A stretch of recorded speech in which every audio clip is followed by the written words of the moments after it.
Ladies and gentlemen, still on justice for Mohbad, I want you to pay attention to this one. In fact, we will be doing proper digging and analysis on this one. You're about to hear Mohbad's song. Yes, you'll be listening to Mohbad's song. Unfortunately, I will not be able to play the totality of this song, but I will be explaining the lyrics of this song, and then we are going to do something. But first, let us listen to the song. But before we proceed, please like and share, tap on the subscription button and turn on the notification bell. I want to say a special thank you to those that have tapped on the thanks button, the one with the love icon and the $ in the middle of it. May God replenish your pocket. If you also want to be a blessing to this channel, you can as well tap on the same button.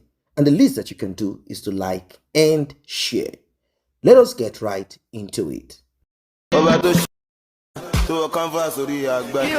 Welcome back.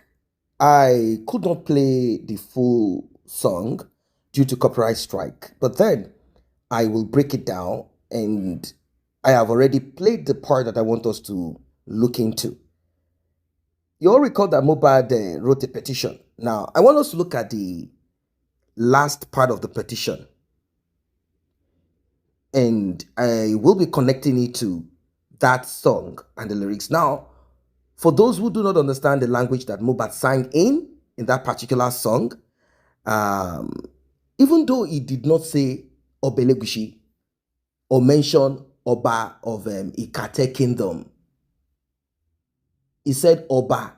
And now, there is one particular Oba that loves to dress trendy. Let me use that word, trendy. He will put on sneakers on his native dress, his traditional dress. You see? So, Mohbad sang this song and he said, there is this king that dresses this way and puts on sneakers. And he started saying some things, and there are other lyrics of that song that sort of like connects to this petition that Mohbad wrote. You all remember the petition that Mohbad wrote? Well, I'm going to read that part of it that connects to what I want to talk about. Did Oba Elegushi allegedly instruct Sam Larry, Elele, Obele, and others to deal with Mohbad for this particular song that he sang? Did the king believe that it was a kind of an insult, or did he feel offended because there are things that Mohbad knew, but he could not say it, and he decided to express himself via music? Now, let us quickly look at this part. It says, however, during the assault, they were boasting that they work for Obelegushi and that they have been asked to deal with me for reasons best known to them, which till date they are still threatening to RIP me if seen. Sir, I call on your good office to save my life from the above mentioned persons and bring them to book. Thank you for your timely intervention. Yours faithfully, Aloba Promise Ola Dimeji. Now the question is this: what is that reason best known to them? That they work for Belegushi and they have been asked to deal with him for reasons best known to them. Is this one of the reasons? Because of Mohbad's lyrical prowess, he was able to express himself without really mentioning what a lot of people would have quickly picked. Rather, he did it in description. There is this king that puts on sneakers on traditional clothes or wear. Is this one of the reasons? And what would have prompted? Is it just part of this, playfulness, or just the joke, just being creative? Is that what this is all about that led him into him being bullied? And he said, oh, we know why. We will not tell you, but we've been asked to deal with you, and we are backed up. Now, Obelegushi wrote a disclaimer, and in this disclaimer, Obelegushi's disclaimer is something that a lot of people do not really care about. But a disclaimer is a disclaimer regardless. If you have a superior argument or evidence, then you will have to present it. That is how it works.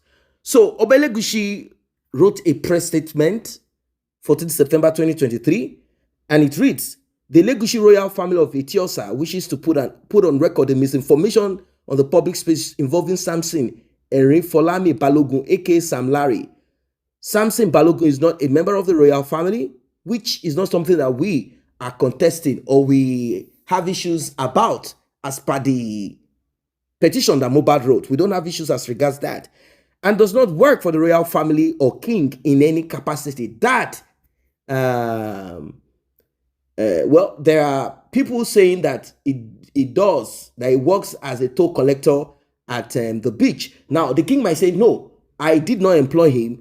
There is a particular person who is in charge of that. If that person now got him into service, then I do not know. So they said that, or king in any capacity, meaning directly or indirectly. That is what that means. So what is Sam Larry doing there? And how come the king has not started to deal with Sam Larry? Like, why did you take my name to bully people? Why did you use my name to bully people?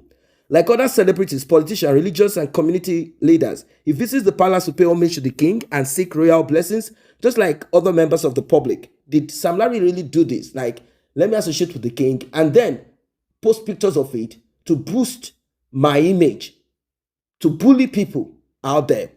While extending our condolences to the family and friends of the late Ileri Oluwa Aloba, known as Mohbad, we would like to add our voice to the calls for thorough investigation into circumstances surrounding his demise with a view of unraveling any foul play. We ask our friends in the media to be mindful of the sensitivity of the issue and desist from spreading falsehood that may jeopardize this investigation. Now, that is the king saying, look, I do not want to be part of this. I do not want to be included in this. We don't have business with. So it's more or less like what they call burning. This is what you do. This is what secret service do. Spies. This is what is done to them. If you remember those movies in those years, the US, mostly the United States movies, whenever a spy is caught, what they do is to cut ties, meaning the spy will be, they'll say, oh, this spy has been burned, meaning you have been exposed. Once you have been exposed, the US government will not say this person is a CIA or whatever, FBI or whatever. They will say, no, we don't know, this person is a rogue. So you're on your own. You are on your own. Unless you have an agreement with them, whenever anything goes wrong, once you get burned, they will come to your aid somehow. You'll be extracted before they come on to you, or during, you see, you'll be extracted. At times they do what they call trading or that kind of exchange where prisoners will be exchanged. It has been there. Now, what am I trying to say? Will Obelegushi come to say, yes, I sent them because Mohbad sang and said that there is this king that puts on sneakers and said some other things and said some other things and said some other things? Is he going to say so? No. But the issue of DNA, a lot of us, and I believe you also agree, unless it is connected to the demise of Mohbad, which will be through Wunmi. Once DNA is done and it is confirmed publicly, officially, that that child is not for Mohbad, then Mohbad's father will begin to dig into that motive that took the life of Mohbad. That is what will be the next. Now, Wunmi and Akam, they know this. They know that this is the end of the journey, that the negative paternity test of this child will create more than they ever have thought in their life. It's not like after that, then it's negative, then they will walk away and that's the end of it. No, Mohbad's father will now begin to press on that. So they've thought about it. That's why Wunmi has been trying to run away from getting DNA done for Liam. Because at the end of the day, it will bring us back to who is the father of that child. And I don't think Mohbad's father will be interested to know who the father of the child is. He might just insinuate, he might just say, oh, whoever is the father of this child is behind the demise of my son. Police, please investigate. Ask Wunmi, Who is the father of this child? Now, considering what we've seen so far, you think the police will investigate that far, pressure Wunmi? No, they will say Wunmi has the right not to tell us who the father of that child is. And she might say she does not even know who the father of the child is. So who are you going to hold responsible? That is where grilling, serious interrogation comes in. Yeah. But will they do this? Because we've all lost trust. We've lost trust in them.